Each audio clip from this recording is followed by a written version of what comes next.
umaga, 5:30, 7, 8:30, at 10. Sa hapon, 2:30, 4, 5:30, at 7 ng gabi. Ang isang ito ay nagsisimula ng 5:30 ng umaga. Please be on time. Number 2, ang mga misa naman ng weekdays ay ang mga sumusunod. 6:30 ng umaga at 5:30 ng hapon.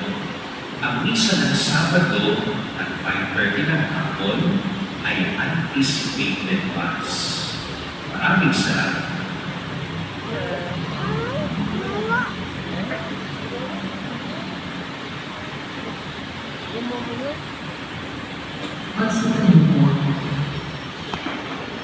Sumainyo ang Panginoon at magpanalig kayo ng makapangyarihang Diyos, Ama, Anak, at ng Espiritu Santo. Tapos na ang misa, humayo kayong